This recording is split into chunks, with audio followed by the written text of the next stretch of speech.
Hey folks, Levi here once again. Welcome back to another video today. Hope you enjoyed my thoughts slash favorite episodes of Arrow Season 7. That was in two parts now. As y'all know, I've been doing superhero marathons for my YouTube shirt here. Yeah, it's for my YouTube shirt. As y'all know, I've been doing a superhero marathon on my YouTube channel. I've been up to phase 4, talking about superhero TV shows, um, TV series I've been on what you call the Arrowverse. And I've been talking about, started with the TV show Arrow starring Stephen Amell. And now I am on the final season of the show. This is season 8. This is my thoughts slash favorite episodes of Arrow season 8. This is the final season of the show from 2019-2020. I will not be talking about the Crisis on Infinite Earths episode. I've seen that episode and I didn't care for it, but I'll get more into that later. But I'm only going to focus on Arrow, so I'm only talking about 9 episodes. So it's not going to be so much. I thought it was going to be 12, but it's 9. So it's a pretty short season because this is the end of Arrow. This is the end of Oliver Queen's journey as Arrow and his legacy in the show for the character. So this is the end of it. So yeah, and honestly, I thought this was a good season. Um, I almost thought it was as good as the first two seasons. Yes, not better, not as great as those two seasons, but it was good enough. I thought it was a good ending. I thought the show, ended well with hitting its final mark, if you will, of getting to its point. Of what the true cost of being a hero meant. So definitely plays well on that. But yeah, Arrow, like I said, this show has up and downs, and I'll get more on that later. But now, let's just talk about the season itself. Of yeah,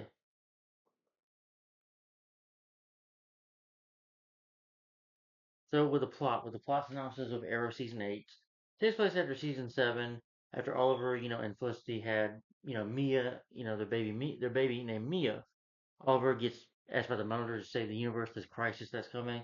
Oliver made a deal to save Barry and Kara, that is the Flash and Supergirl. So anyway, with the final season, Oliver, the Monitor, recruits Oliver to aid him in his mission to prevent the coming crisis. So William, Connor, Hawk, and Mia, which are William and Mia are Oliver's children.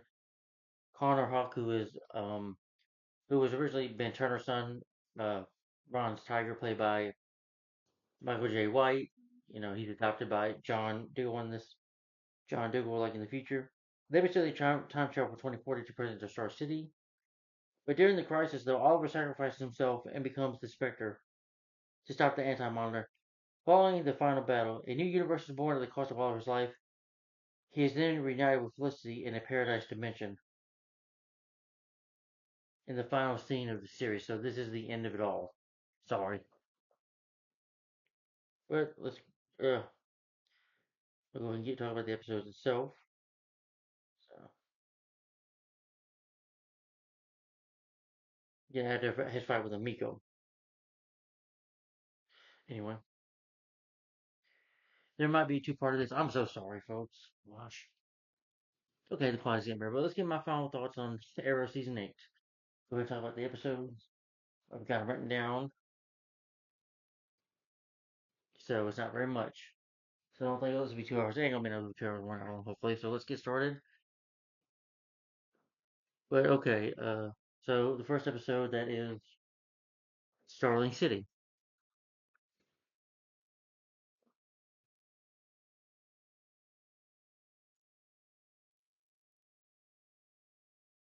Yeah.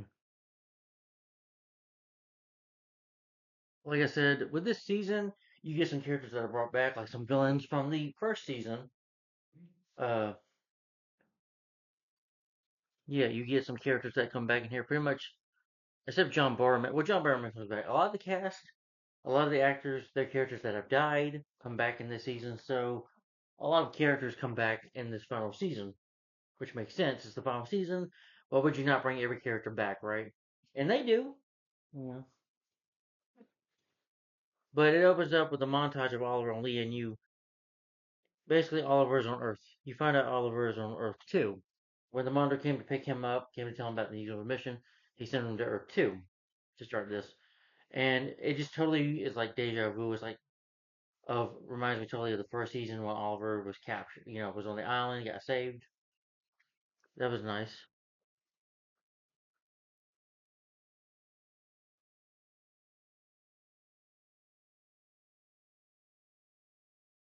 Yeah. So Oliver gets to be there. Then we see Myra Queen, who is alive and well in this universe. Of course, she's happy to see Oliver, hugs him. And then John Berryman again plays Malcolm Merlin. We find out that Malcolm and Myra are married. That she's not married to Walter. The actor does not come back, by the way. Not every actor does come back in this. That was in the show, which is fine. You know, they did their part in the show. They just probably don't want to come back. They could have asked the actor Walter to come back, but that wouldn't have made no sense. But anyway, they're married, and Tommy Merlin is like, well, if you remember, Tommy died in the first season, and they have like a family reunion. They have a dinner.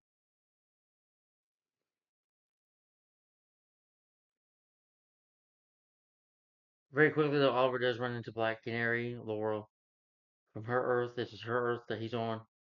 And that Adrian Chase, you remember Prometheus from season 5? He's the Green Arrow in this. This immediate promise of wrongdoing, seeing a vigilante known as the Dark Archer took small star particles whom the monitor needed to help foretell the crisis. So, like when Malcolm Merlin, who was the Dark Archer in the first season, he planned to build this weapon that can destroy the Undertaking that kills a lot of people, and this is happening again. So Oliver knows what's going to happen, and the monitor tells him not to get involved with the events of this Earth. He's like, Oliver, I'm warning you, don't get involved. You're going to destroy this Earth by getting involved here. He's telling him, don't do it.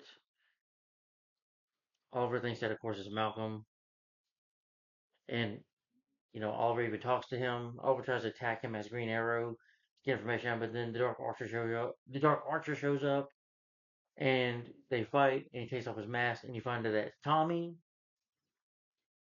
But you find out sooner or later that Thea in this version, when Oliver comes home, the sad part is that Thea died of a drug overdose. Apparently, Thea, when her brother and assuming, when her father and assuming her brother Oliver was on the island at the time, those 5 years, Thea became a drug addict, became a druggie, and eventually, on this earth though, that killed her. She died of a drug overdose. Yeah.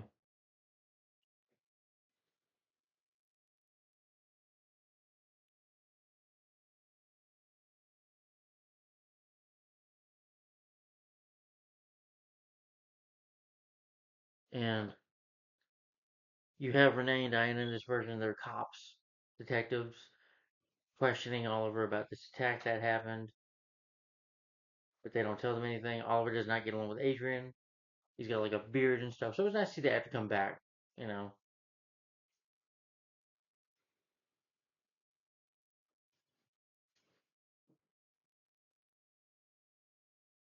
But there's like this party going on in the Vertigo where Oliver used to throw parties at. Tommy has that too.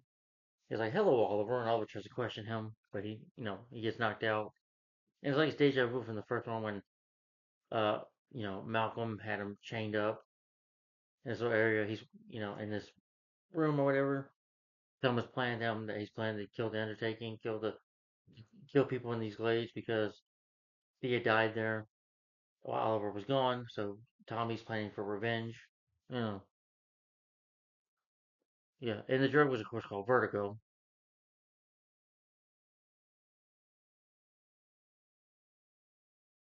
But Tommy wants to use the device to destroy the glades. For what happened to Thea being overdosed on Vertigo. But eventually, John Doe comes in. Oliver thinks that is like Doe, and it's actually John Doe himself from Earth One. He says, Oliver, I came here to help you, bro. We need to get out of here. And Oliver tells him what's going on about the crisis that's coming. That Oliver has realized that he has to die. He's going to die in this crisis. So he has to help. What's about to come. Yeah, yeah.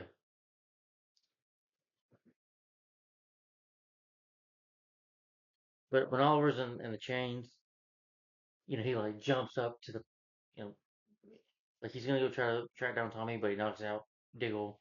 Diggle's able to track him because he had tracker in his shoe, just like in the first season. Which I don't remember, but he does break out again. Going over the chain with a pipe, breaks off. Yeah, So the Team Hood, they get back together for a speedy visit. They even mentioned Bruce Wayne as a coach.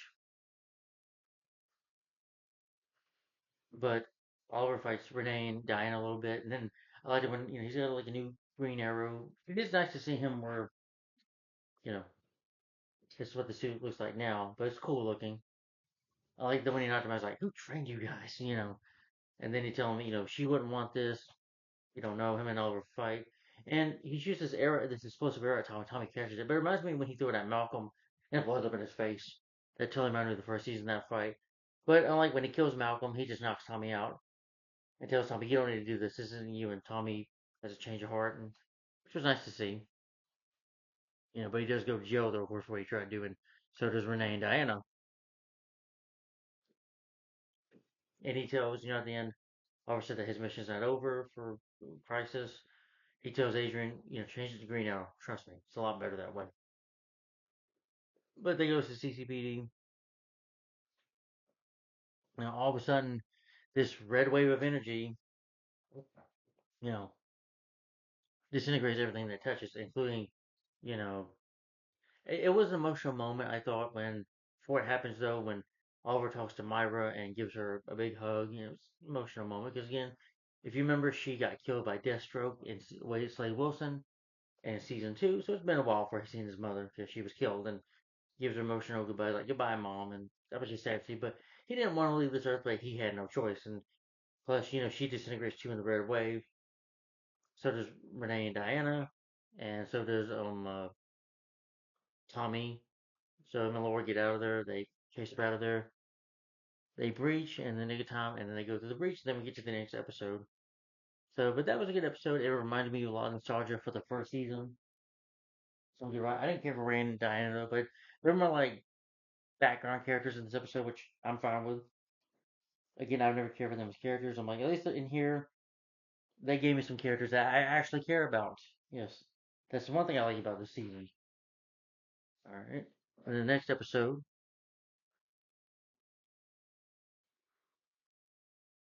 is Welcome to Hong Kong.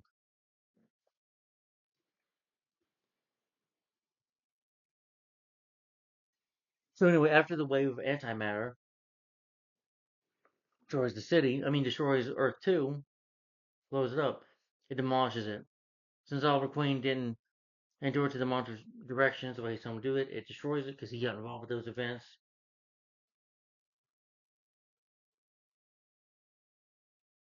They're in Hong Kong. If you remember, Oliver was trapped, got in Hong Kong in season 3 of the show. They're pretty much back on Earth 1 now. Yeah, they're pretty much back on Earth 1. Oliver and Laura talk, and she says, "It's your damn fault, Oliver. You're so selfish," and this, and Arthur's like, "Oh," she tries to use the. Well, I forgot John Doe had this device that Cisco gave him, which can travel to other Earths. What do you know about that there's other dimensions out there?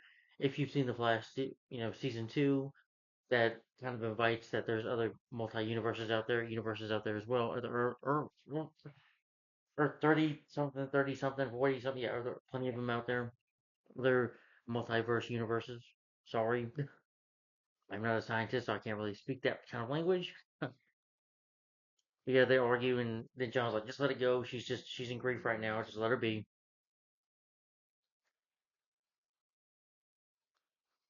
So the monitor tells Oliver, because Oliver's not laying down or whatever. He's up. He's like, you told me that I need to save some people, whatever. He's like, no, I didn't tell you to get involved. He's like, he said, now I need you to find this Dr. Robert Wong and take him to the interdimensional being.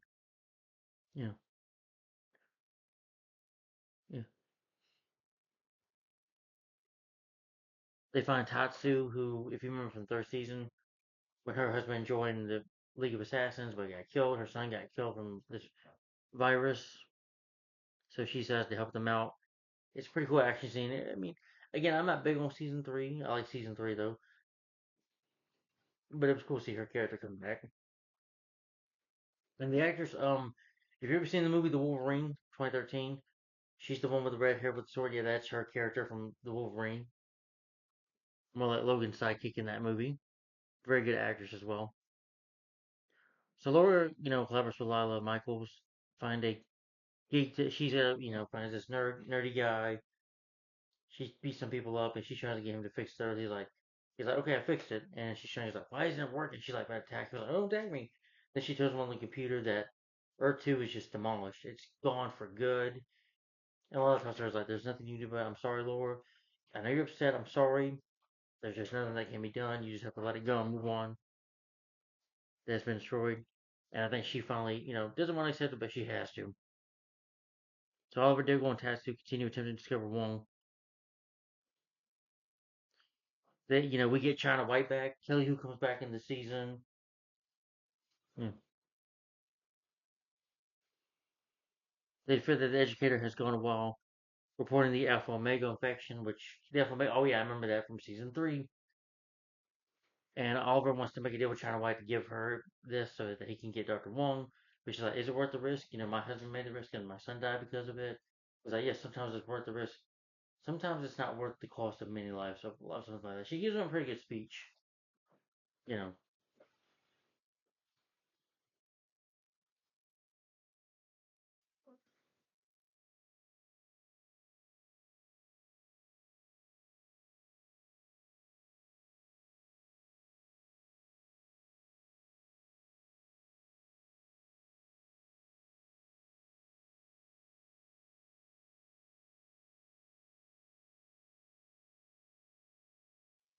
he tries to trying to wipe out. It's like we've been enemies for a long time, me and you over the many years.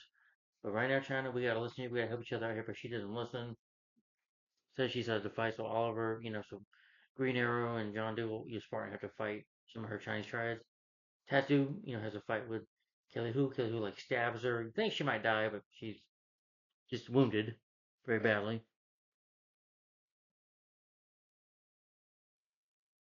Lila and Laura do appear and they show up. They assist with taking some of the Chinese trash. Use their canary cry.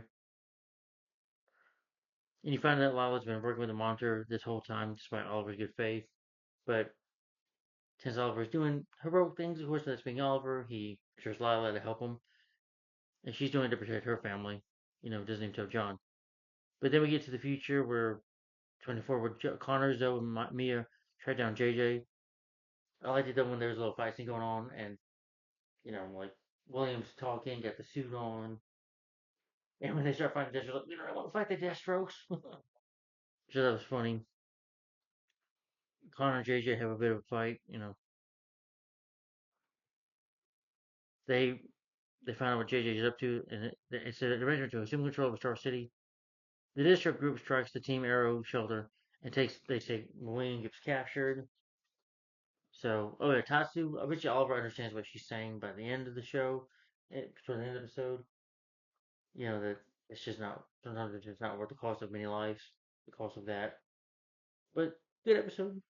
All right, that was Welcome to Hong Kong. Like I said, I never cared that Oliver was in Hong Kong in season 3, but here I was okay with it. And I like seeing the actors come back as Tatsu. Like I said, that with the season they bring some characters back. You know.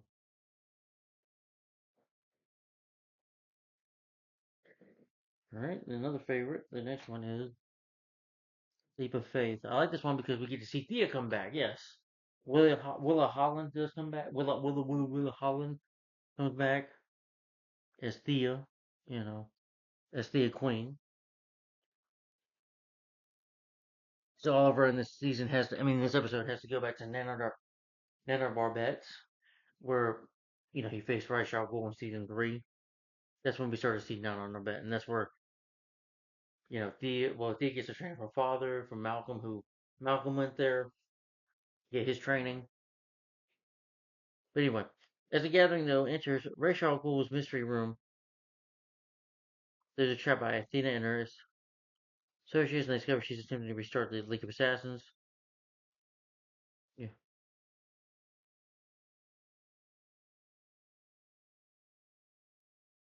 you know, Oliver runs into Thea, and they hug each other. He's like, "Hey, bro." She's like, "Hey, bro." They talk about old times and how they've been doing now. That Roy left her because of you know getting killed by Athena, getting killed by the League of Assassins. That he just left her. So she's been on Nan Arbet trying to, go having this fight with Athena for a little while. The Thanos Guild, they called it. So she's been fighting them for a good while. Yeah,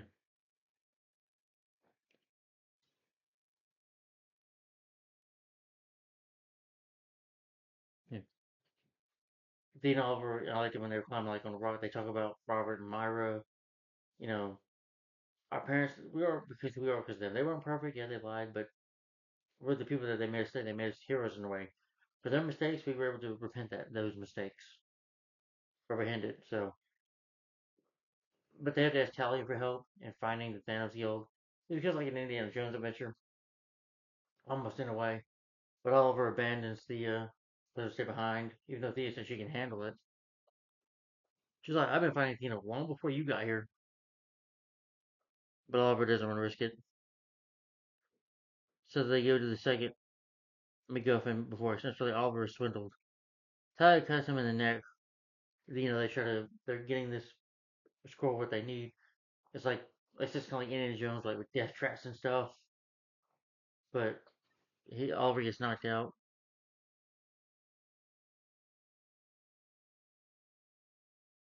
It's a scroll dealing with an old crisis as well, leading to the anti-monitor. Thea does find Oliver knocked out.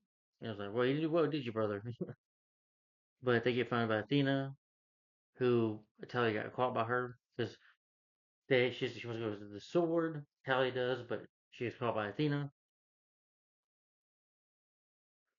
So they had to recover the third MacGuffin that has uncovering data about the monitor.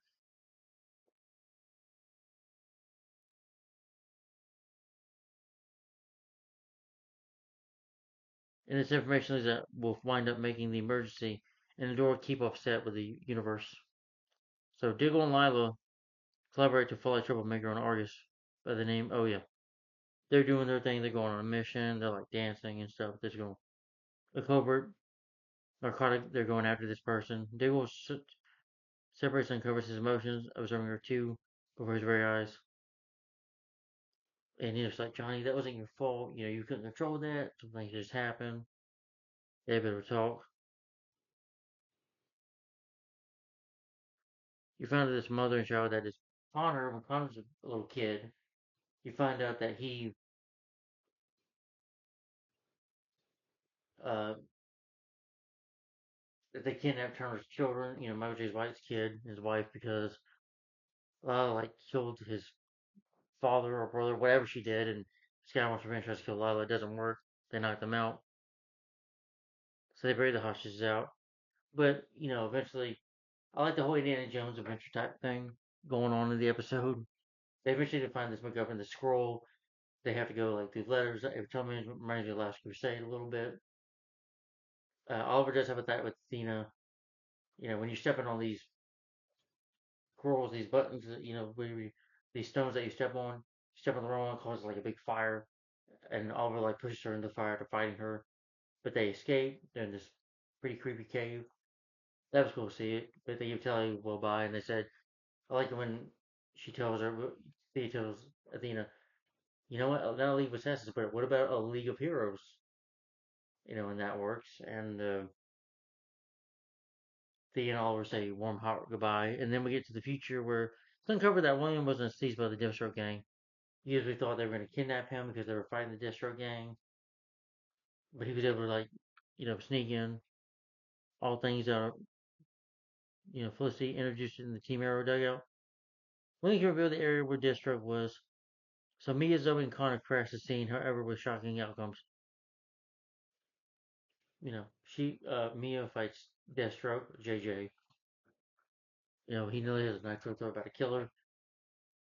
So very close to slitting that throat of hers. But Zoe shows up, knocks him out, and Zoe's like, "You okay?" And she's distracted for a minute, so JJ like stabs her. Connor pursues JJ and smashing him into a bloody mess. He's beating up his brother, almost ready to just stab and kill his brother finally.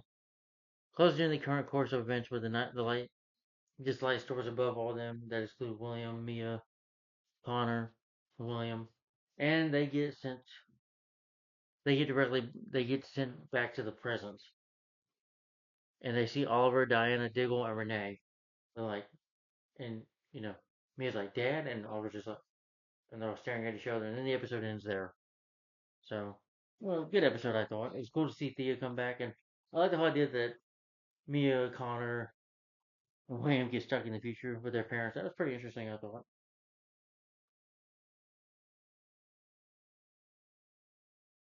All right, the next one is, let's see,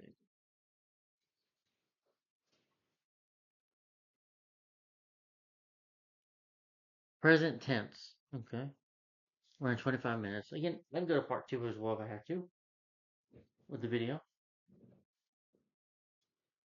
Ugh, come on, present tense, so I can finish this.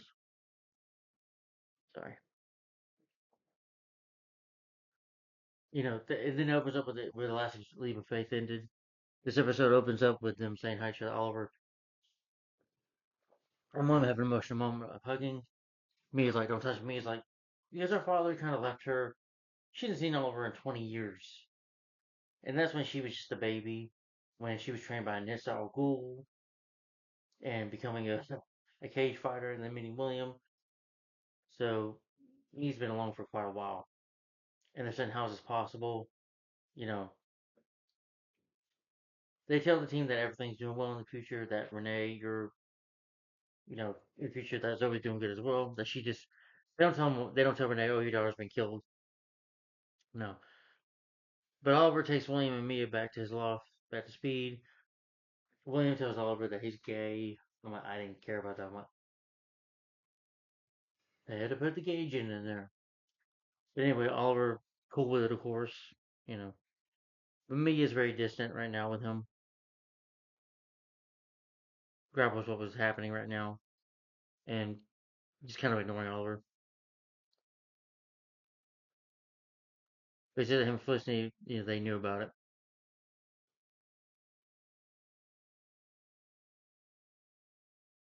Meanwhile, you have this doctor that you see daughter from season 4, or whatever. And sometimes help. That knows Oliver's Green Arrow. Helps him out when him and his team are, wounded. Anyway, this man's like, I got something in my stomach, and there was a shirt, and there's a bomb. He blows up.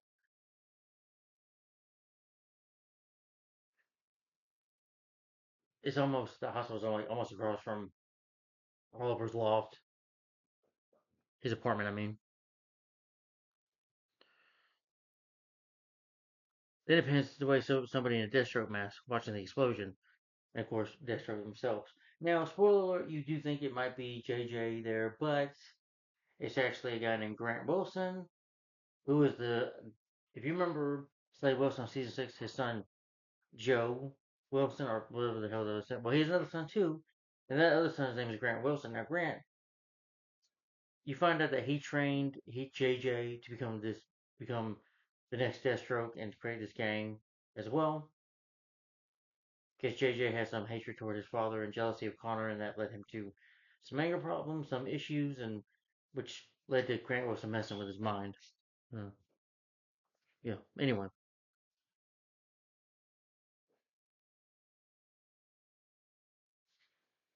but he's trying to find out who the new Deathstroke is. Oh, they're working. Curtis Hall overturns, which Curtis Hall, I don't care for Curtis very much. He's got that beard. Makes jokes sometimes. Oliver asks him to find a way to block the antimatter and theories that the wave could be powerful enough to kill the monitor. They think that Mokov, or the monitor himself, is a threat. The 24 team arrow sets out to find the HQ of the Deathstroke gang. There they discover the new Deathstroke, like I said, Grant Wilson, who's the other child of Slade.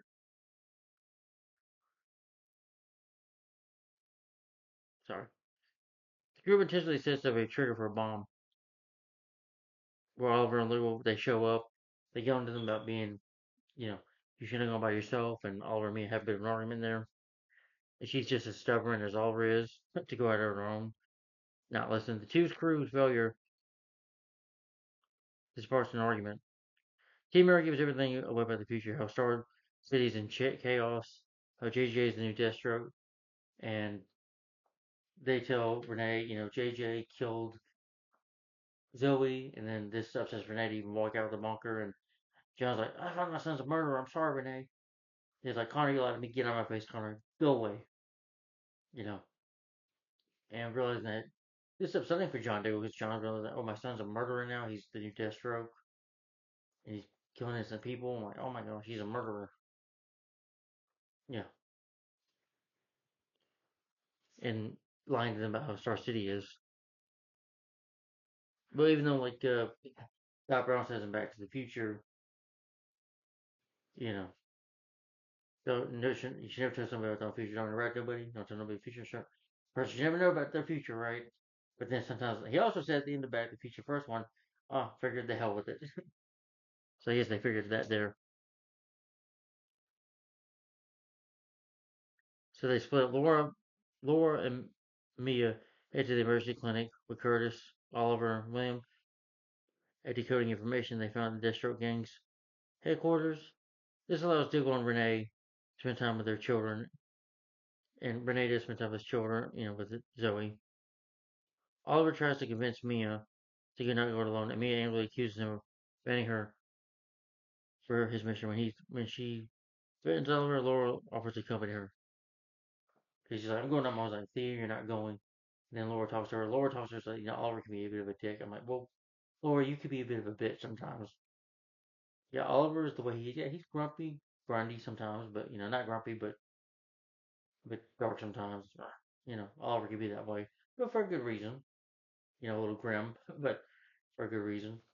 But I get it. She was just trying to tell that's the way how Oliver can be sometimes. So I get what Laura was trying to say.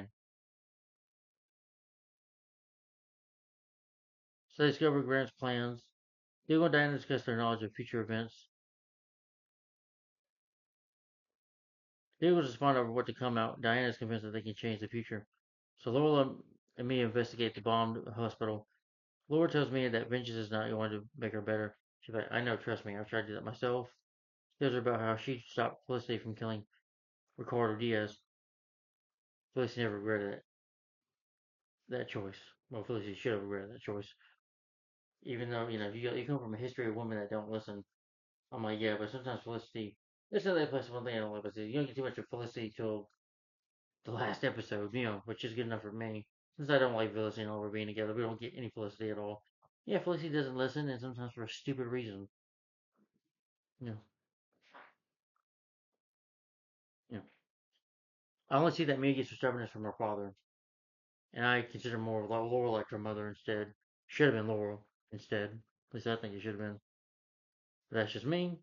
I've just never supported Oliver and Felicity being together. But anyway, so William tries to get Oliver to talk about Mia. He's like, Dad, could you blame her? You didn't see her in 20 years. They were upset. There's a little family drama going on there. Oliver admits that he abandoned Mia by choosing to go with the monitor. William convinces him to try harder to connect with Mia. William tells him that, Oliver's glad about his life, and Curtis says that he's found something. Curtis tells both of them the new team District is trying to do his father and has placed a series of bombs around the city. So Oliver's supposed to team up. Curtis walks Connor through the disarmament of the bombs while Oliver and his team test Grant's position. Oliver stops Mia from killing Grant and he's arrested. So she thinks that if killing Grant will save JJ and save, yeah, they have a bit of fight there. It's cool to see Oliver and Mia fight together. He's agreeing to it, but she convinces him not to do it. Instead, Grant will be in prison for the rest of his life for his actions. Diggle tells Connor that he's failing, and Connor apologizes for not telling the truth, and they forgive each other. Diana, Laura, and Renee discuss their futures, and they say, let's just stay that course. Oliver and Mia visit Oliver's father's grave. He said he never knew his father until after he died. He's like, well, Mia, I could train you to be like me. I'll help you. We can spend some time together, and they agree. So Renee gives this speech to the Glaze. I never cared that he was going to be mayor. Didn't really care. Diana and Laura show, Bill, Big Billy Burger, which was nice. Oliver and Mia are back at the loft chatting when Curtis calls, says they have a solution to the antimatter wave.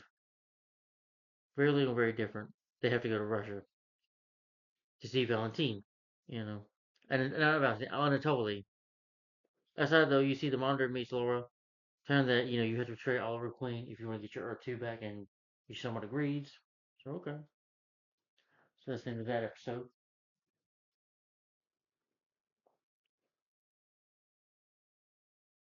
We were in 35 minutes in. Okay. Mm-hmm. That's next episode was intense. Now, I can't say this, however. This, forgive me. Holocaust. This is when they go to Russia. Oh, we're in Hong Kong, Russia. Yeah, they're like Oliver did in season 5. You know, when he went to Russia. Oh, by the way, no more flashbacks, no more flash forward to the futures in this season. I forgot to mention that. Yeah, there is no flashbacks or no flash forwards to the future or back to the past. None of that anymore. You know, with this show. But anyway, Oliver and Mia are preparing to Team Arrow.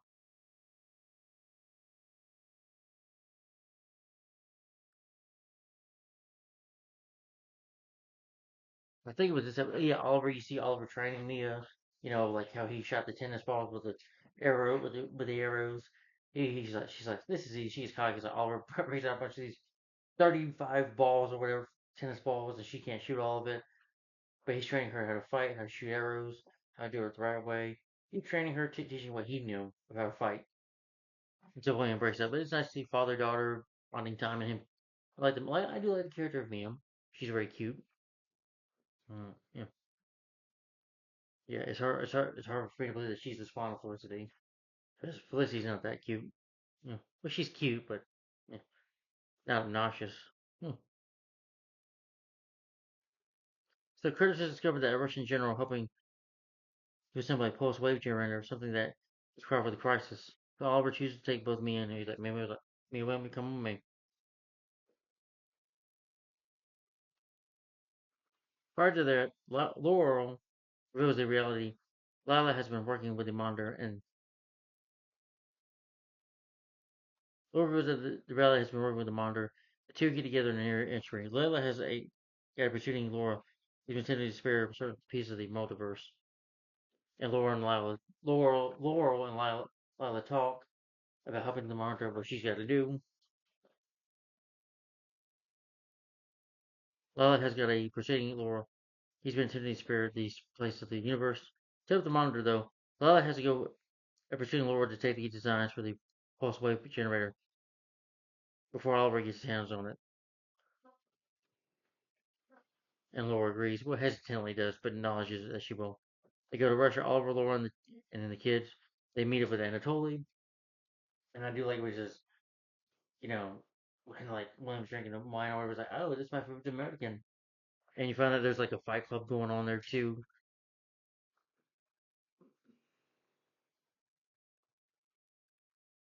And Anatoly repeatedly finds the person that they're searching for in a battle club.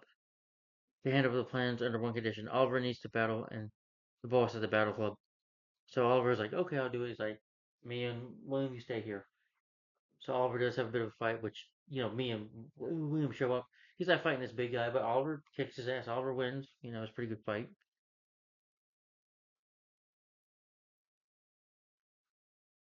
So he's gonna go get the bravado up here and slaughter him. And Tony, Laura, and William get away, but Oliver and Mia get caught. They're like, we just got caught. What was your plan there? Uh, they're gonna, the bravado Russian guy is gonna shoot me in the head. He's like, no, don't do it.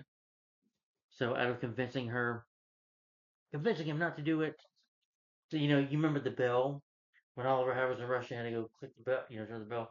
Mia does it. Mia's got like maybe 60 seconds to do it. She fights a couple guys, but Mia doesn't make it to the bell in time. He thinks she might get shot, but the guy's like, I needed to make sure you would tell him the truth about the device. You know, and Mia's upset that I'm like, come on, Mia. Oliver took a while him to do it. It took him, even Oliver failed many times. When he first was learning how to fight Shunera, he sucked at it. He was terrible. So, but that's just being part of a human being. When you learn something, it takes a while to learn it, doesn't it?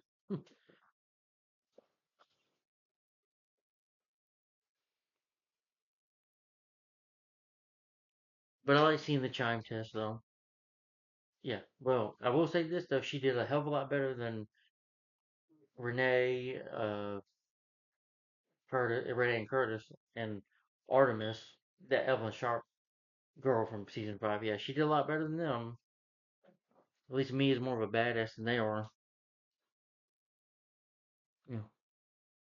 But the big boss permits her and Oliver to stay alive. They surrender their weapons plans. Oliver and Mia can get away and connect up with the remainder of the group, so they do get away. But Laura and Anatoly showed up.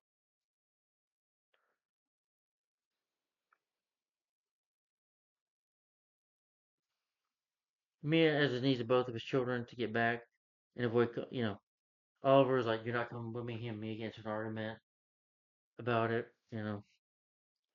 Mia sends off with trouble by Laura as Oliver and Anatoly remain and visit. Both Oliver and Mia chill off.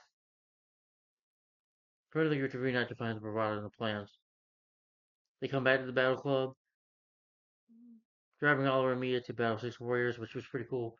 They got the green arrow suits on, like, just get us in, William. And they're like wearing their hoodies, and they fight 6 people, which was badass, I thought. You know, yeah. So William has to do some like hacking or whatever in order to distract the bravado. It works. Laura and Anthony get the arrangement and shoot the bravado pioneer,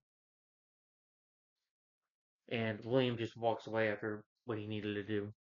During the Russian experience, though, Diggle finds Roy and Chris's help, and Roy's going by a different name. I forget his name was like Jeff or something, and he doesn't want to do it because of he murdered 2 men. He's like, I can't control this bolus within me, and it is cool seeing him wear his Arsenal suit again. He talks to Roy, gives him a pep talk. He's like, "You can get this control, my friend." The shipment shows up. Roy begins beating one of the equipped gatekeeper to death, but yet Duo chops on the two. He wants to take this plutonium to control this gadget. So they reveal Diggle about his return to Team Arrow. And I do like that. It was awesome to see Roy come back to the team. At the point when everybody gets back, Laura uncovers to Lila that she has no aim of helping her at the monitor. So Laura, got Diggle and Oliver, and they're like, "Why are you doing this?" Then they got shot with these sedatives, these darts that just knock them out. It's like, Lila, why? And then it just screams that dark, and then that's the end of the episode. A good episode, I thought. 2 minutes. All right, and the next, phone. There's 4 more episodes left, y'all. And the next one is Reset. I will not be talking about the Crisis. Probably won't be for a while. Unless if I ever get Netflix back again, maybe. But the other crossovers first.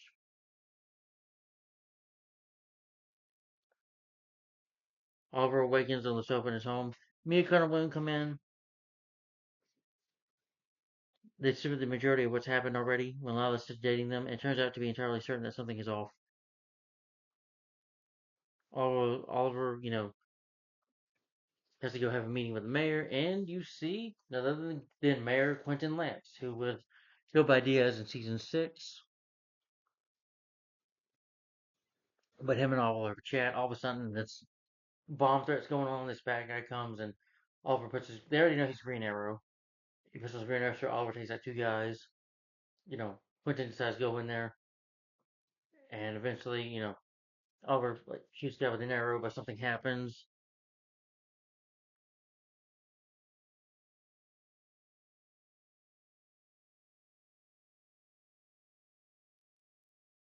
He was shot by Diaz, but then he survived it.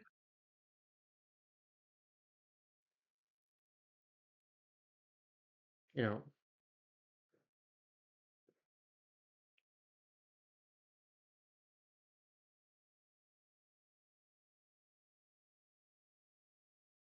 uh, it's kind of like Groundhog Day. This episode, like with Bill Murray or Happy Death Day, if you will. But Quentin gets shot by the killers, so the next day begins once again. Oliver approaches things differently. Tomorrow to Diggle about the circumstances. He reveals to Diggle he believes in the Paris server that there's a bomb to the police area. Quentin asking him how he can help, as Quentin really trusts him. He even asked Quentin, well, how did you come to trust me? He's like, well, my daughters, they trust about the good man you were, and eventually I came around to it. Found out that you're just a good man, Oliver. Just wanted to help the city out and do the right thing. Laura was caught in it too. There's a few times where she'll try to save it, but the bomb will go off. So each time they die, or Quentin will get shot, or even if they beat the bomb, you see that he gets shot by a sniper. He gets shot by a sniper. So it's like each time he dies, and Laura eventually accepts it, realizes that she's just got to move on. That's why it's called Reset. The episode, like the title, and Oliver makes sense of that. Burying Spartan is the way to stop the loop.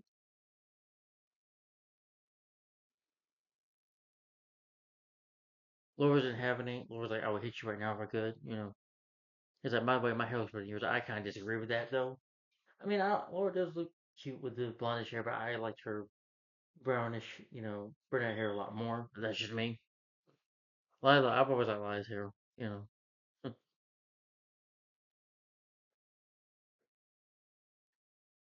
you know, and her and John argue about it as well.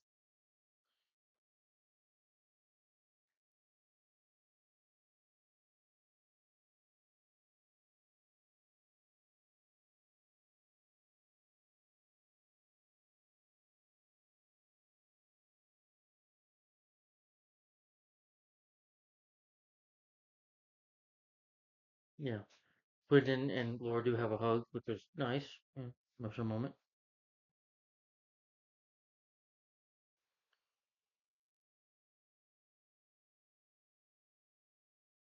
Lila telling her you're looking was really important, and you can't battle things. And sometimes you can't change things. Sometimes Oliver, that's just the way fate is. You can't change things. So to realize that this loop is going to keep happening over and over again.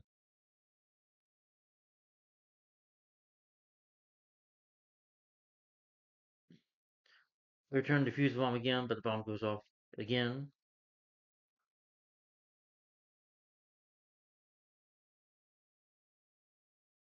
Quentin does have a setup for World War, and then she gets out of this. Thanks to Mona, they pull her out of it. So it closes her time circle for her. But Oliver is still in the loop because Oliver still wants to save him. Lila comes to him, the bunker, to reveal to him that he includes Oliver that the monitor needs him to become familiar with his exercise. Things are incorruptible and he can't battle his destiny. Oliver and Quentin start the business on the docks and immediately go under assault with Oliver despite everything keen on sparing Quentin. Quentin attempts to talk some into Oliver. He's like, Oliver, you realize this, Oliver, you can't save me, you know. And I'll be like a father figure to you. I love you, Oliver. Like you're like a son to me almost. But you gotta let me go, Oliver. You gotta let me go. And you see that crown look on Oliver's face. You know, he's not wanting to let him go. But Quentin, these men, the lights, the guns going. He goes into his destiny pretty much. Goes in the fight. Then another one happens. He stops to value his kids and reveals them that he's pleased with them.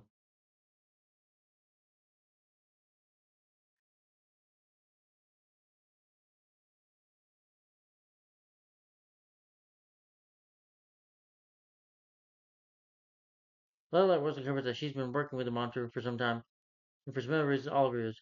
That she and the monitor caused the trouble for putting Oliver and Laura in time loop for not telling the truth to her team. Lila also reveals to him that Oliver is the main possibility that they need to endure a crisis, and each protocol is a test. Oliver and Laura wake up, and they're back in the course of events. Laura's time, Quentin was a blessing.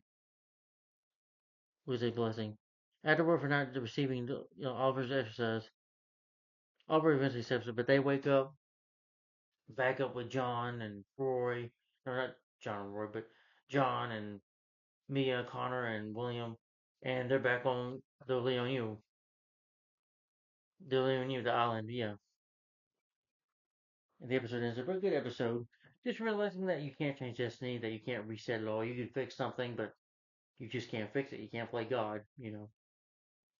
Just what happens, happens. Yeah. There's just some things you can't change. I think that was the point of the episode. It was really good.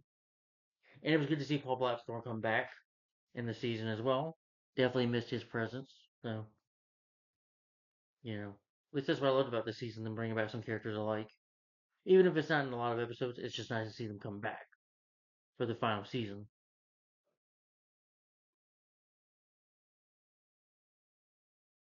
Alright, and the next episode is called Purgatory. We're in 50 minutes in. Okay, Purgatory. Purgatory.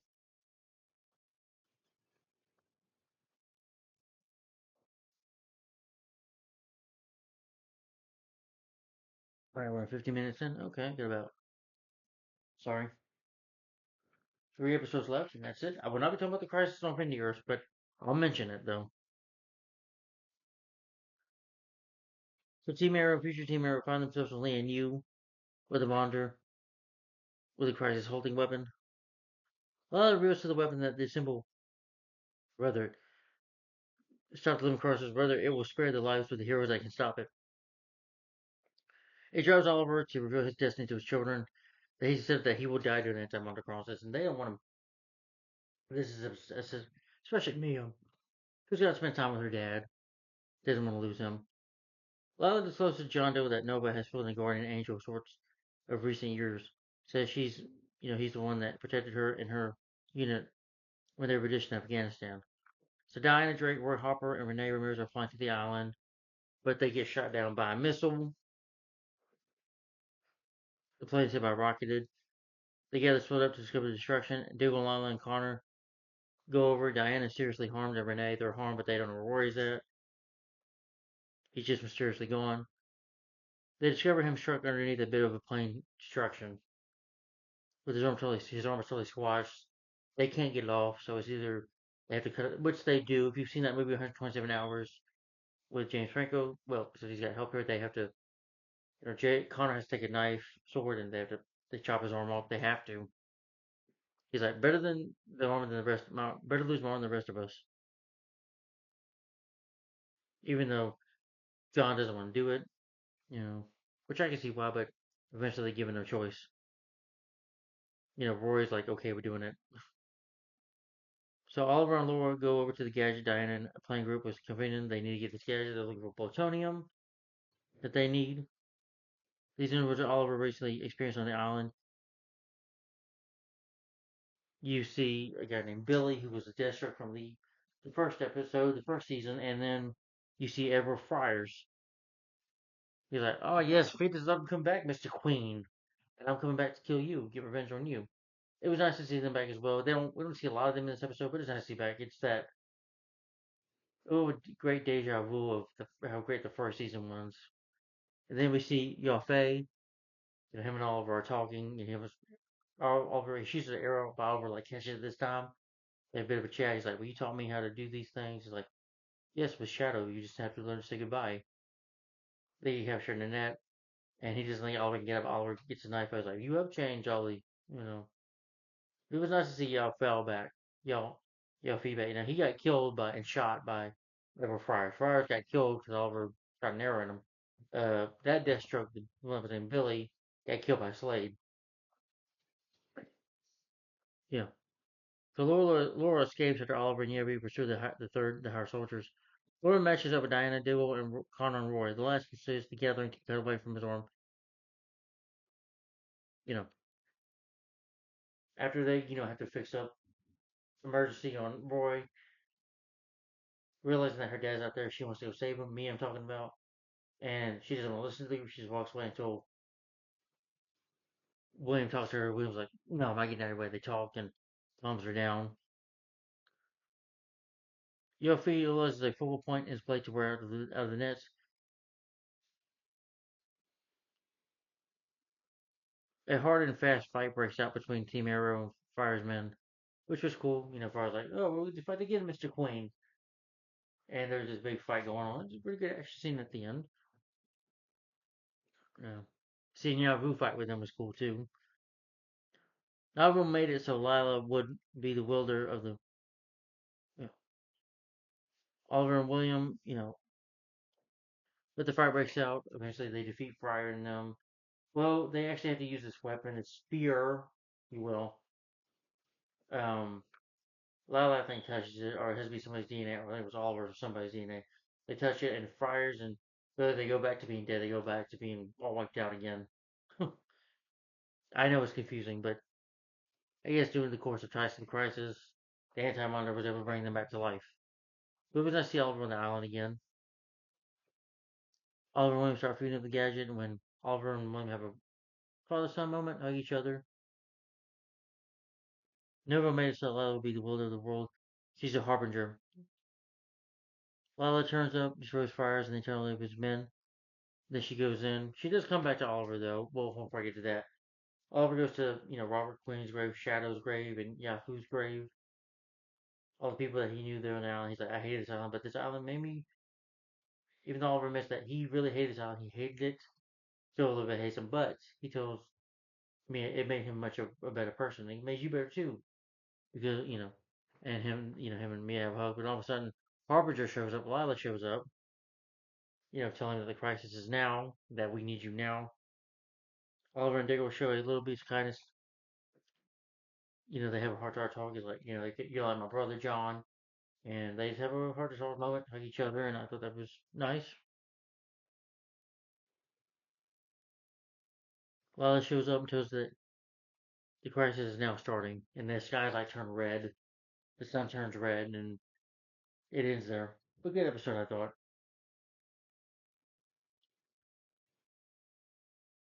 Yeah.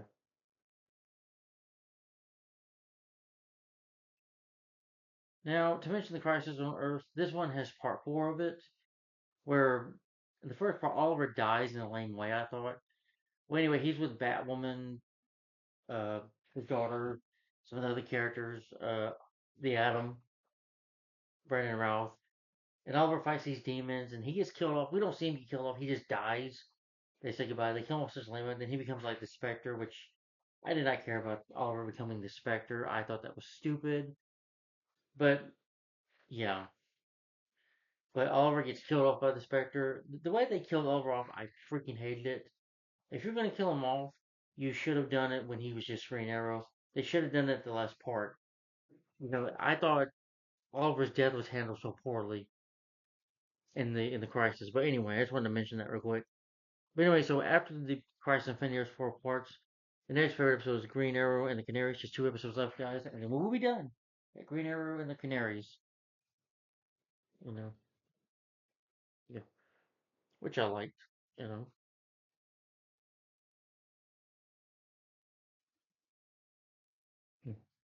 I just thought the way they handled Oliver's death was just stupid, and that they could have done it so much better. But the year opens up in 2024.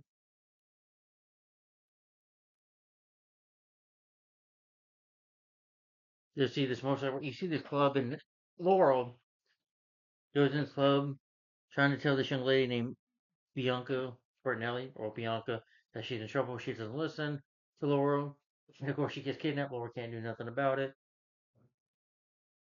so she's taken by these two ghosts. Laurel knows that she needs two women for extra help. But you find out that Mia wakens in the Queen Mansion in bed, close to JJ. Apparently they're in a relationship. Well, apparently, Oliver told John to keep Felicity. Told John to tell Felicity to keep William and Mia together. And in doing that, this is like the baby Mia from 2020 to now grown up Mia in 2040. So completely changing her future. And this Mia completely forgets about cage fighting or her father, everything that's happened in season 7 and 8. She forgets about. So she wakes up in bed with JJ. They've been together for a while, and he proposes and she accepts. Laura finds Diana at the bar singing, and she's a decent singer. She's not a captain anymore. They go to Diana's place to chat, where Diana reveals that at her early funeral, she woke up in 2040 with no trace of Diana or the Black Canary having ever existed. So Diana's to be a chance to begin once again. They tell about that Helen Burnett, Helen Bernardi. If you wait a minute, Helena. Oh, okay. If you remember who that was, yeah, the Huntress from the first season. That her daughter's been kidnapped. So she also knows Diana.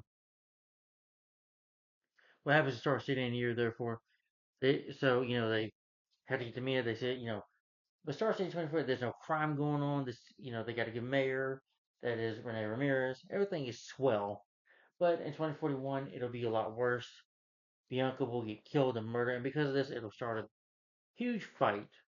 As you would think, Helena, probably go after revenge, and it causes the change of events in 2041. The city will be ruined. So they decide to go get Mia. William and Zoe appear and greet Mia. Of course, Zoe's alive. Connor arrives and talks to JJ. Apparently, JJ's has some issues of his own. He's got like a beard or whatever. Laura and Diana appear and quickly interrogate Beyonce's ex.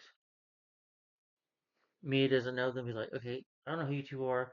Leave my guest alone. Back off. And she uses this ring to touch her. And Mia like remembers the memory. Apparently, this ring is from John Jones, uh, the Martian Manhunter, which Cisco was able to get some of that Martian DNA and do this ring. Gave it to Laurel just in case they needed it.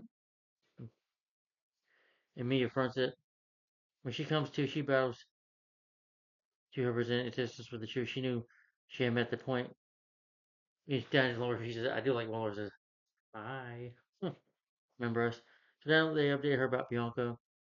Yet Mia first says she can't do it. So Laura reviews her as like, you do it, you just, being like a weak girl or whatever. Like, you need to put the suit on. It's your dad's suit.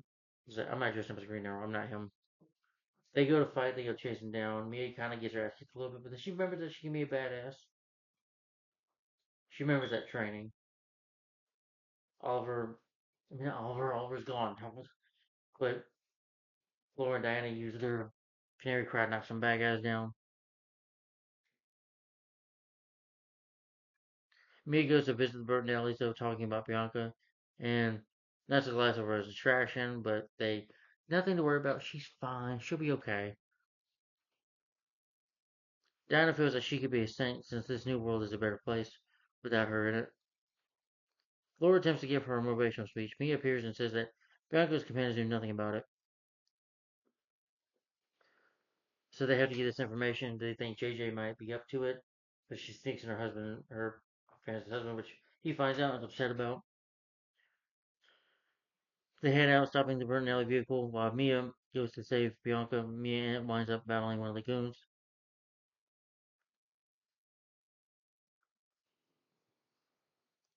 Deathstroke is there, and they don't know who's under that mask. Lorelai believes that JJ may be the Deathstroke. Like I said before, he is not. She lets him know that he has nothing to hide.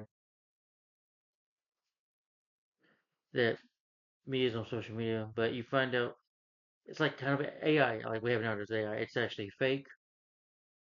The trio questions Mia and Laura contend with Mia, including that she finished with them. She's being so hard on her because she's like, I don't want her to meet up with like somebody she's not because that didn't work for me. That's why she's a bit hard on her.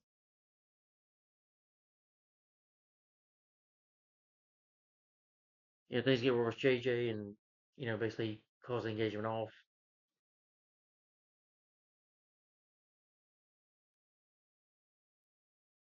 Diana closes her to need Mia to is saying Mia decides to join Diana and Laura. And she finally puts on the green arrows, which is cool. And she looks cute in it too. They make sense of where Bianca is being. And Mia gets ready as the green arrow, which was cool. It's cool to see her in action a bit too. They found that Bianca's ex-husband, boyfriend, or whatever, he's the one behind it. So they fight with them. It's good to see them in action too. They destroy supposed to get the women they escape. Ultimately, Diana chooses to begin protecting the city again as Black Canary, and that's when they want to open the Canary Network. You know, afterward, the Ramia goes to talk with JJ, and they reunite. Laura chooses to stay in 2040, and she and Diana talk, uncovering that that they're gonna change the future. So me and William, well, actually, what happens? Deathstroke. I mean, that JJ, his Deathstroke finds him, uses that ring again from John Jones. Is like, I need you to remember. So he restores JJ's memory for the crisis. Mia and her brother from Felicity, Mia and William visit the sculpture concerning their dad and talk the stone that Felicia gave him in the past course of events.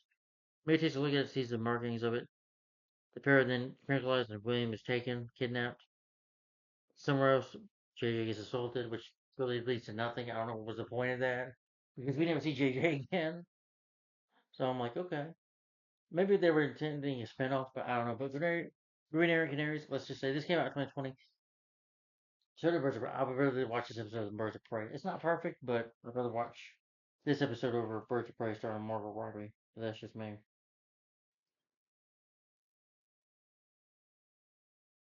All right, guys, and now let's talk about the last and final episode. Yes, the last episode of Arrow, and that is an episode called Fade Out. Yes,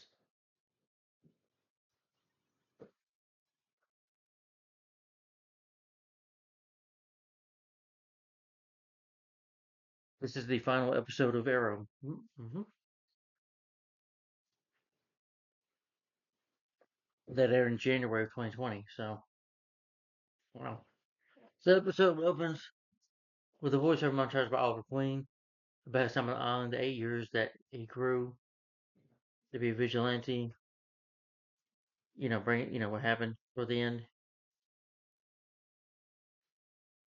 He promises that some piece of him will always be the Green Arrow. Of course, he'll always be the Green Arrow, no matter what.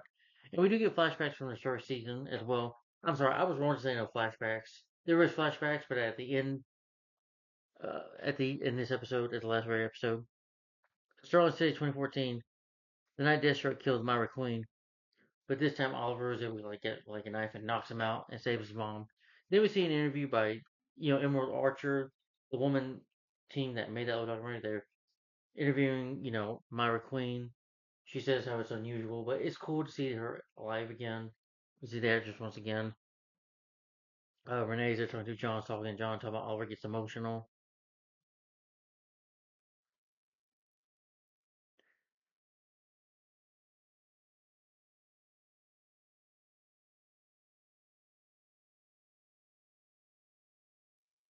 And you find out when Oliver, what he did, he died in the process.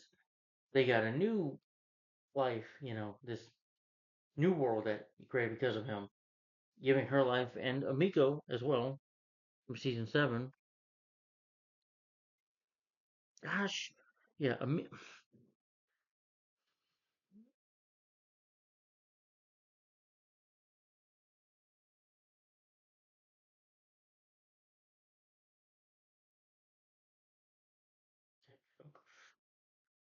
sorry, yeah, Amiko, his sister is also alive.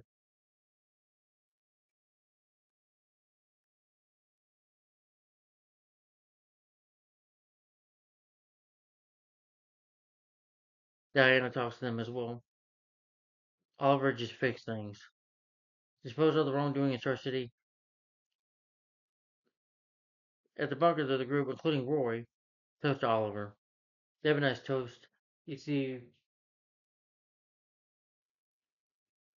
Thea there. Thea and Roy have a talk. Even though Roy left her, and she's like, "Well, I'm not speaking to you."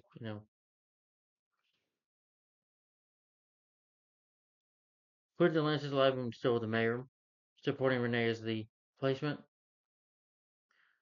Diana's head of the police, being offered the job of chief. Legal feels like things aren't finished though. You get a flashback of Star Silly where 2012, where Oliver started started out as the hood, going after a guy, putting arrows in the people, and started killing. When he tells John, everybody on this list deserves to die for what they did. Although he poses to this John Byron, a human trafficker. He realizes how many names are on the list. Oliver discloses that the mission is rarely finished. There's a flashback to the raft also of the Queen's Gambit. When that went down, when they were in the raft, when he's telling Oliver to survive, when Robert kills his bodyguards as surviving and then shoots himself in the head. You see Mia waking up. She gets visited by Sarah Lance from the future. Time traveler, remember these Legends of tomorrow? But during the course of the visit, Sorry, I'm just talking and acting weird. But during the course of that little visit, she takes me to the future. At the bunker, Laura is struggling to come to terms with the situation. It's revealed that Amiko is alive as well. In the past, Adele keeps on talking with Oliver about going along in the field, persuades Oliver not to do it, is justified despite any benefits to the prison, though. The bunker and Diana, that's something occurs later on. Williams capturing. You also have Felicity, Curtis, and Rory.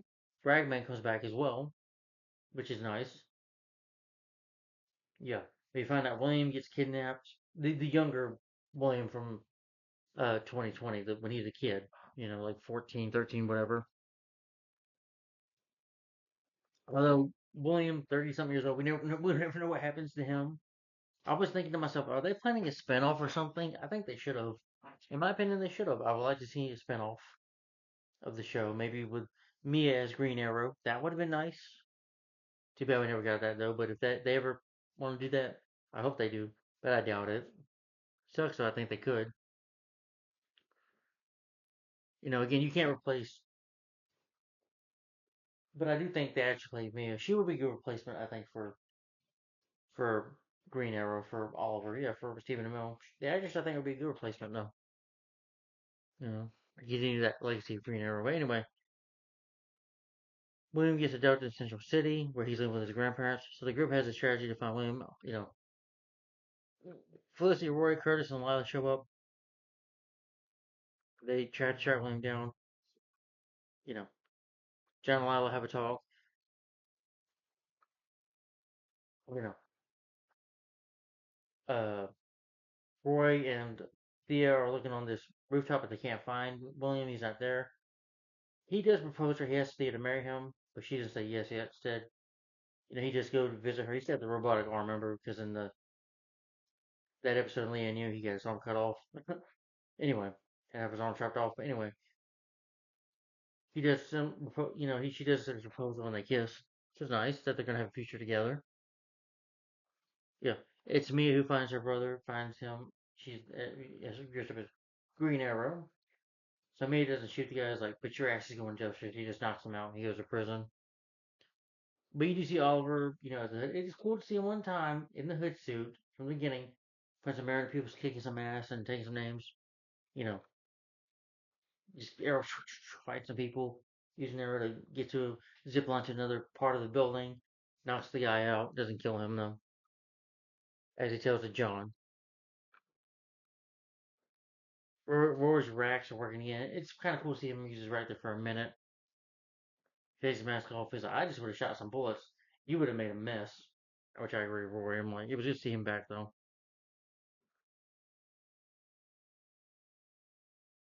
Renee, the only thing I disagree with is like, well, you're more like Oliver How.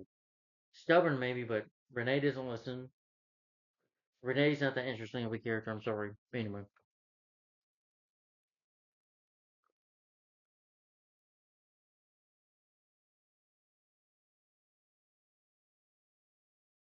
but that guy gets sent to prison or whatever.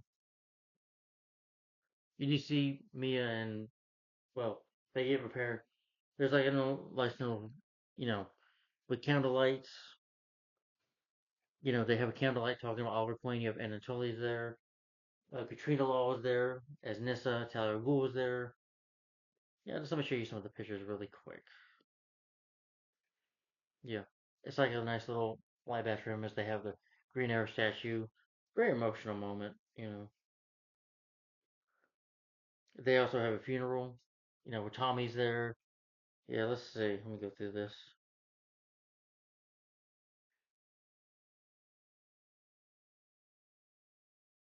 You have Renee, Rory, Anatoly, Diana, Curtis. You have Barry Allen and Clara Danvers, Flash and Supergirl. Amiko. You got Amiko, Myra, William, and Amiko's welcome into the family. Thea, John, Lila, and Mia, Quentin. Sarah, Roy,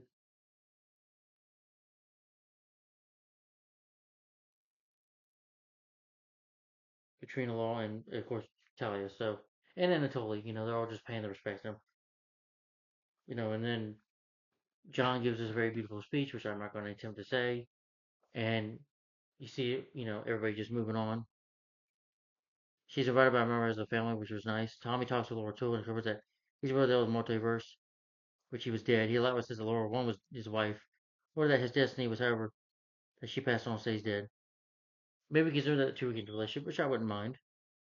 So this and Talia are there also, because I have no feeling for Oliver. Like really, Katrina Law. I'm just kidding. Well, she didn't technically. It was just a forced marriage. Because her beloved is Sarah. Yes. hmm But it is nice to see Mia get acquainted with Felicity and they kind of hug it out. And totally Escobar is buried, but Tommy, or that Cassie is buried with a box of mementos. And you see John getting this object at the end, toward the end of the episode. Yeah, he says he'll become a Green Lantern. Everybody's Lila heads to Metropolis with the children. As protection with you know Lila and I think it's probably Sarah, baby Sarah, and JJ. Mia returns to the future. You just see her, went up for the statue one last time, and then she clicks the button and returns to the future. Yeah, to go back to her future. Diana takes off furthermore, and Renee's getting ready to be mayor. And the moment in Star City 2040, many years later, you saw at the end of season where Felicity was. There was no coming back from where she's about to go. Felicity realizes she has waited for a long time to see Oliver again, so she enters the afterlife. She shows up as her younger self in Mara Queen's old office, where she's greeted by Oliver. Felicity rushes to him. They share a passionate kiss and embrace each other. This is Oliver resents the wake of death. He's been sitting tight for the time he first saw her. It's not the IT office.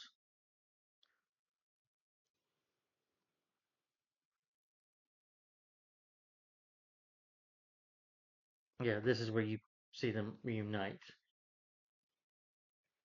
And Oliver's like, well, this is just our lives now. This is where we're going to be. We finally be peaceful. So they're Queen consolidated, building in the afterlife, constantly happy and forever united. So you just see them smiling then, and the camera pans back to the Queen consolidated. So I'm like, okay. Even though I don't think heaven is a office building, but okay. And that was a decent ending, and get to see Oliver and Felicity reunite, and he tells her you fall in love with her because in season three she like says, you're cute, but I'm like, okay, you fall in love with somebody after that, okay. If a girl looks at a picture of me and says, oh, I'm cute, doesn't mean she's gonna be my future wife. But anyway, whatever. It is what it is, and it's just the ending, and that's the ending of Arrow. So yep, that was the last shot. So anyway, let me sum up my opinion on this real quick before we. Yeah, I got time. Give my final opinion on Arrow season. I did like the show season. The season that was good was not perfect. There were some issues. I do wish for the Fate episode there was a bit more action going on. I wish they would have been more. I think Gotham had a better outing, like Gotham in the future and stuff. I've seen Batman a little bit. That was epic. I would have liked to see Mia maybe be in Ignis Green Arrow, a shot of her. That would have been cool. But again, it's like all related to his friends, they'd be happy in them. But I just wish that, we would have got a big action scene with all them teaming up to find William. The stakes could have been a little higher there. You could have had a big after fight there. Some of it did kind of feel a little rushed, I think. I get it. Maybe they didn't have a big budget anymore to do all that because of maybe losing money. Maybe the time the studio was like, okay, well, your show's got to come to an end. So, maybe they just didn't have the time and budget to do more action scenes, though. But it's cool to see some characters come back, like John Barrowman, uh, Paul Blackthorne, and the actress who plays Myra Queen, the actor who plays Rory. So it was good. That little funeral scene was very emotional. And they bring the emotion to light, seeing all the characters together, saying goodbye to Oliver, and what he left for his legacy. But they did it well done. I thought this was a good season. There were some callbacks to the previous seasons, like season 1, 3, and 5. Some nice callbacks and some nice, bring some good characters in. These were episodes I actually cared about because the stakes are so high. Oliver's trying to save the world, save the universe, basically. And yeah, at the end, he is what she was being a hero. Is that not being vigilant, being vigilant, but being part of a team and giving people hope. That's what the Green Arrow stands for, giving hope. At least Oliver learns that by the end. I mean, he didn't start out that way, but his character grows throughout the series. And when he dies, you dismissed Oliver.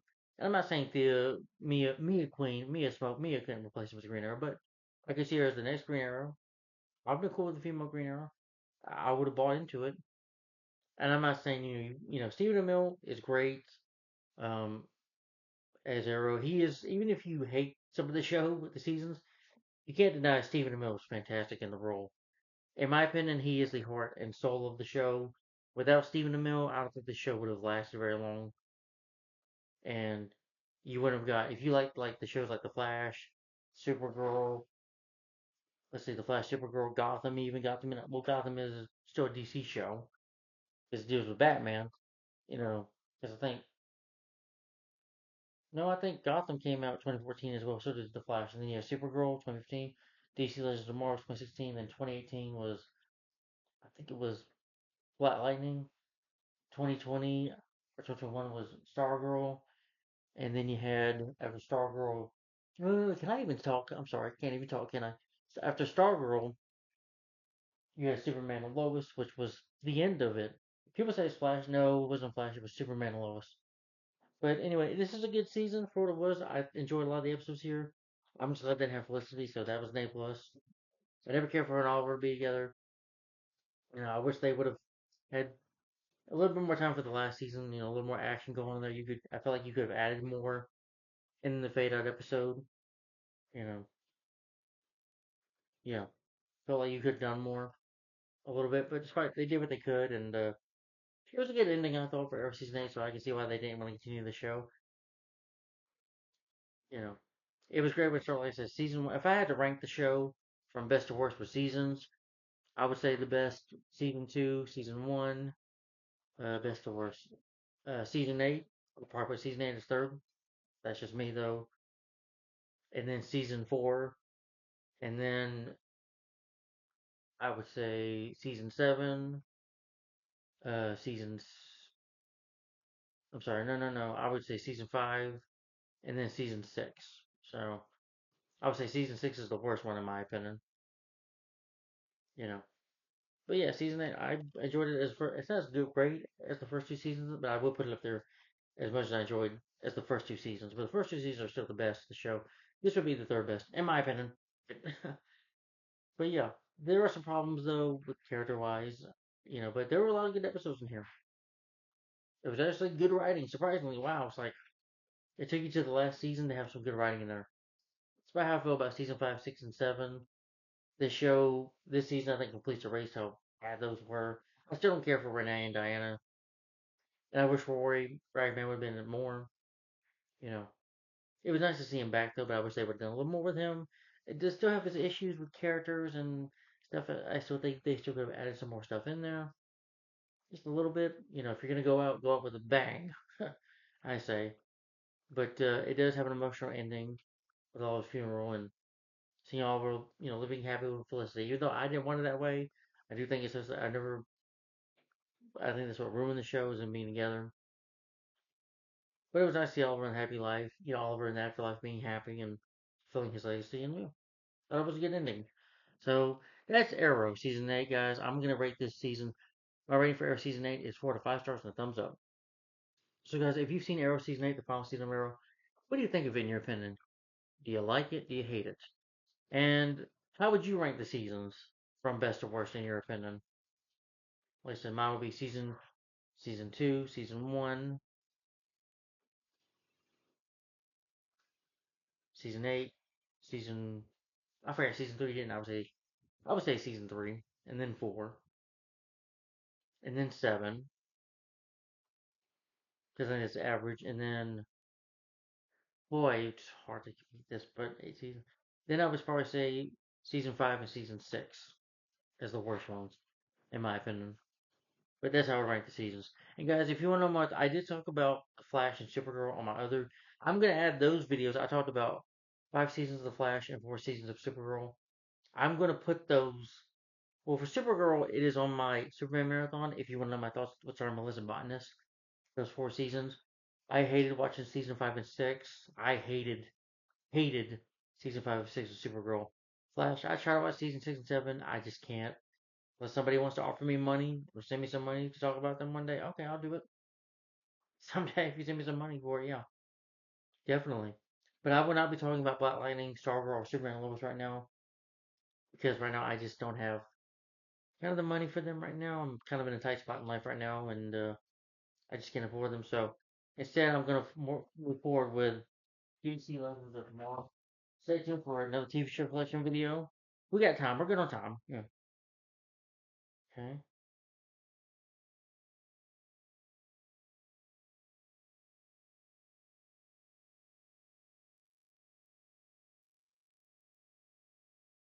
Come on, you stupid thing.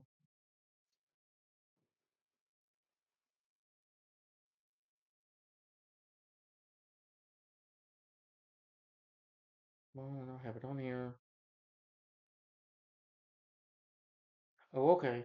It'll be my TV show collection, part 35.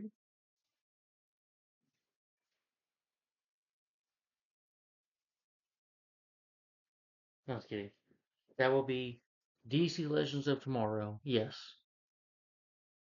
And plus, since Black Lightning, Star Wars, Superman, Lois, they don't really much have crossovers. I mean, Superman, Clark Kent, Hal Hudson, yeah, he does start some of the crossovers like Elseworlds, and that just plays Lois Lane. She does in that too, and they also Superman and Lois do have a crossover in the Crisis episode, but they're not in the mini crossovers anyway. So, but anyway, Legends. I'm going to be talking about season 1, season 2, and season 3. I know this show has I think 7 seasons, but I can't bear to watch anymore. This show was good when it started out, but I'll get more into why I started hating Legends of Tomorrow. But we'll get to that when we get to Legends of Tomorrow. Right now, we're just going to do a TV show collection for the video. Just talking about the show itself. So, Legends of Tomorrow, that'll be the next show to talk about here on my YouTube channel. Stay tuned for that. The next DC show, Arrowverse show we're talking about is DC Legends of Tomorrow.